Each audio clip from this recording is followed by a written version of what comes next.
Take a seat. So Philip's first question to me is that, say, listen, how are we pitching Singapore these days? How are we pitching Singapore these days? So I said, Philip, we are doing the usual work, but we have a new angle. We have a new slant. What new slant? He said. I said, now we are selling total business. Remember the Exxon Mobil station, right? It was total performance. So that's the connection, guys. So from total performance, I said, now we're selling total business. And then, of course, I explained to him what this whole thing is about and how actually this idea started with the Delco Remy visit and how total business came about. So a few months later, Chin Lam showed up in EDB and he read the minutes that, that David wrote, and he liked the concept of this total business, and he took the ball and ran. So he is the one that actually developed the tax incentive package and all that to support this concept, to support this concept of actually going after MNCs, not for manufacturing, but more for, they're using Singapore as a hub, as a support hub for all the manufacturing operations in the region. Somewhat like, what MM said after his Vietnam trip. He said China was going to do that in years to come. But going back a few years, this was what we tried to get the MNCs to do, you see. So that was that. And so can I summarize the answer? Because I think this is instructive. It tells us two things. It tells us how ideas form in EDB. And it also tells us how Chin Bock always manages to wind his way around a story and end up in the right place. The second part, I think, is self-evident. But the first part, I think, is a little bit about how EDB gets its work done, which comes from ideas in the field. And as you said, this was a project that you were chasing. The project never materialized. But it metamorphosed into another idea. And from that came total business spending. I think Wing Dong got put in charge of some business service unit, right? And you became Mr. BS. And from there, we are now, 3 billion in total business, 3 billion in total business spending. And so now we skip the whole story part when we come to the performance part.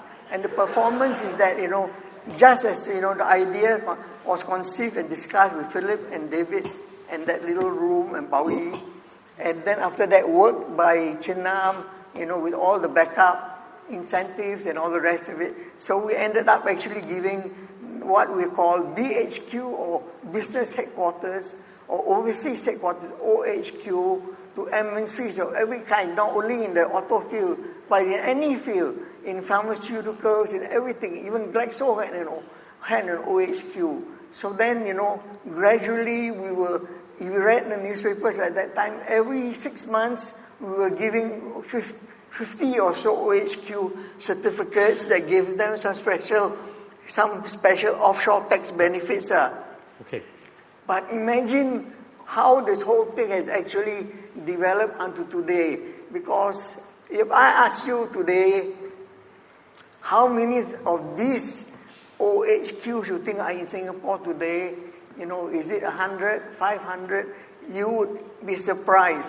Would you believe that actually today there are 7,000 OHQs in Singapore? 7,000 of such OHQs. And typically, each one of them might have 2 or 3 expat managers or specialists, and the rest are all our PMATs, The rest are all our PMATs. And what do? They are here, they rent houses, they send the children to our schools. They pay taxes? They pay taxes. Not all of them. Although at a lower rate under this OHQ scheme and so on, 7,000. And I was just thinking to myself, if one day the situation in Singapore gets bad enough where EDB cannot afford anymore to send its representatives to New York, Chicago, Tokyo, London, or wherever. Right here in Singapore, we already have a captive group of companies, 7,000 of them to work on, where you can go after them for anything that you want. because they are already now captive to Singapore, and they are very high-level people. So this is actually better than actually getting a manufacturing project, because as you know, if you've got a manufacturing project, it might be a middle-level engineer or production person who will come out and supervise that operation. But here you're getting high-level management people who are responsible for buying goods for their major companies, people responsible for training, people responsible for investment decisions, and also there's also a treasury function in the sense that, you know, they also use Singapore and our financial services dimension to manage their earnings. First round, second round. Yep. So first cycle, second cycle earnings, you know. So You that's know, story number one. Just to think, if you had not taken a bus, you wouldn't have seen that petrol station. And then there would be no total performance. So it's an incredible, it's like the flapping of the wings of a butterfly. But at this point in time, I want to start a different butterfly flapping. And I want to set out some rules of engagement. I thought I would warm up with one short question, but I think we're now nicely warmed up already, quite toasty in fact. So I want to put in the rules of engagement. I have a few questions here. There were quite a number of people who sent in questions. The questions were largely about the future, and I purposely did not want to start with that because I want to end with the future, and I want to start with what's the stories of the past first. But at the same time, I do also want to get questions from the people here in the room, so please chip in and ask questions. I want to do justice to the question that came in from a Mr. Si Peng Tan. Is he here today? Okay. Is it Mr. Tan or Mr. Si? Mr. Tan, right? You have gone American way, so you put your surname at the end. All right, because your name comes out as Si Peng Tan. But you asked too many questions. So I will allow only one. And the question I will ask on your behalf, if you don't mind, is the question that Mr. Chan alluded to. The project that we got by default, I think, was Bridgestone. And you asked about Bridgestone, and it was an automotive project. And so let's just, if we can, Chin Bock, close up the chapter on automotive before we move on to another subject. Tell us a bit about Bridgestone. Why was it a default project?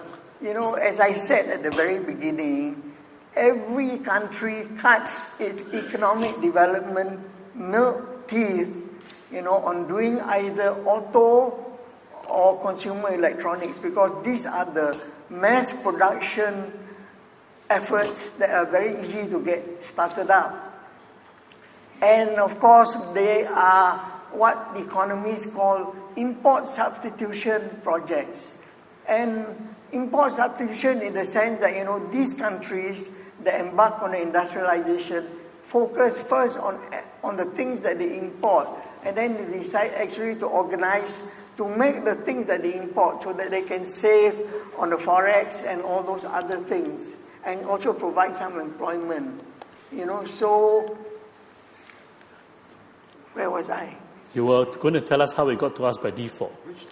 Bridgestone. Yeah, so Bridgestone. So Bridgestone decided to go to Singapore. Incidentally, it's not an all-Japanese tire company as one would imagine with the name Bridgestone. It is actually a joint venture between a group of Malaysian businessmen, you know, from Ipoh, you know, who was part of a group called the Tasik Cement Group. And the Tasik Cement Group, besides actually doing Bridgestone, they also had another plant at the site making cement, where they shipped in clinker, you know, from Ipoh to Singapore to be ground to make cement. So this was a joint venture. But you asked a question, I saw that you asked a question about why did they come to Singapore and why did they not go to any other country? Well, it's very simple. We had at that time this prospect of a common market with Malaysia, and with common market, certain industries were announced as being common market industries, and automobile was one of them. So, of course, for these Malaysian businessmen, they could either have brought Bridgestone to Ipoh and set up a plant in Ipoh, or gone to a third country. But why Singapore? But, well, this is the way it is. This is the way that investors make their decision.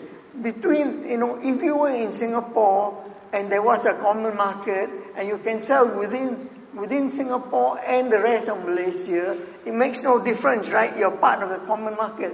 So then your choice becomes, am I going to have a plant in the rural area, or I want to have a plant in the urban area? And the choice, of course, is urban. And from then till now, people always have decided actually that it's better to actually have economic activity, in urban areas rather than rural areas. Because of access to labor. And hence the current trend of very exploding urbanization taking place all over the world. Take a seat.